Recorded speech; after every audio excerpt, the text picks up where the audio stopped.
This is the lead up to tomorrow's video. I'm having I guess I could call him a colleague, friend slash colleague of mine who's a real estate agent somewhere else in Maine, come on and talk about investing, because he's been doing a lot of investing over the past few years, and he's really got a lot of cool things figured out, and I want to pick his brain, and I want to pick his brain for you guys. But the title of this video is obviously funny, because being a landlord is not like being a real estate agent, easy money.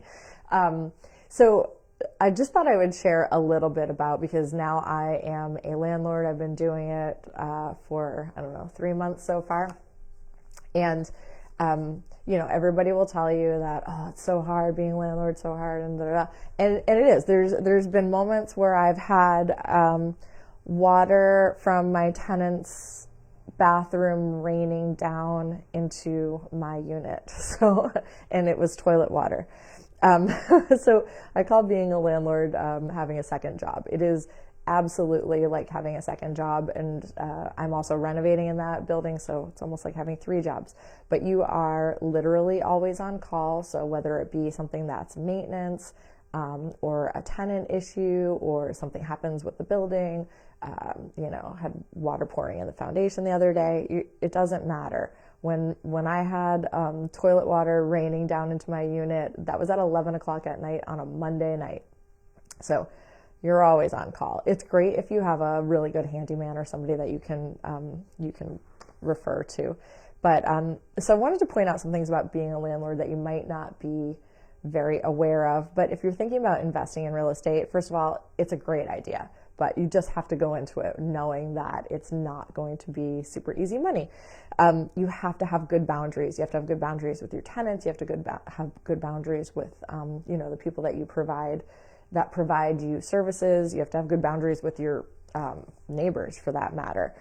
It is not a job for you if you are non-confrontational or too laid back. And it's not that you need to be confrontational, but you have to be assertive as a landlord. People will try to walk all over you. I have a lot of experience with property management, although this building is the first building that I've owned myself as an investment. You have to have attention to detail. There are so many nuances. You know, you have to be a good manager and manage. You have to be a good manager and manage that as a full-on business.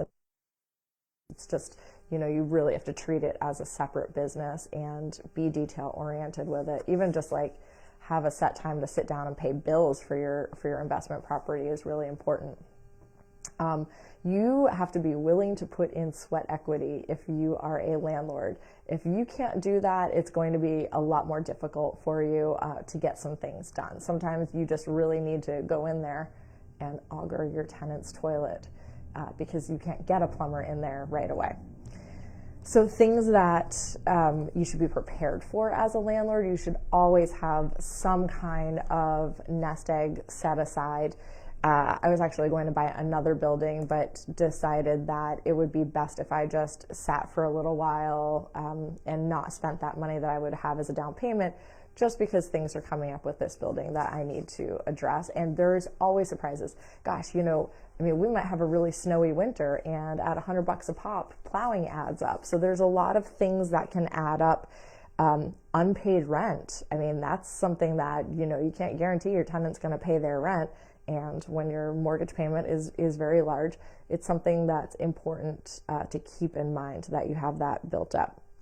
So being a landlord is, though, very rewarding. I'll tell you that on the first of the month, it is kind of cool that somebody gives you a check and it's going toward the equity that you have in a property.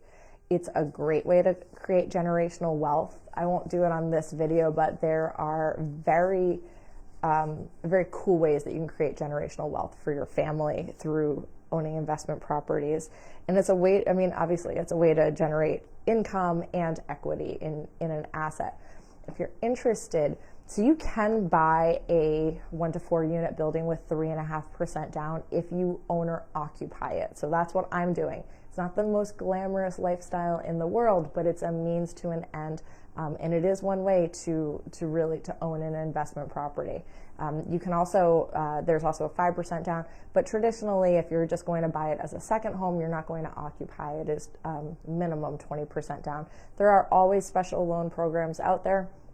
We're going to be talking more tomorrow with Gus, and then I'm learning about some other really cool ways of financing investment property. I mean, there is stuff that's blowing my mind, and I want to do more research into it before I bring it in front of you guys, but I think you'll be pretty surprised at, not that it's necessarily easy, but how attainable it is to buy an investment property for anybody. Anyway, so that's what I have for you today. If you've got questions, please feel free to message me below. I'm available, although I am headed on vacation in a couple of days. But yeah, feel free to send me a message. Have a great day.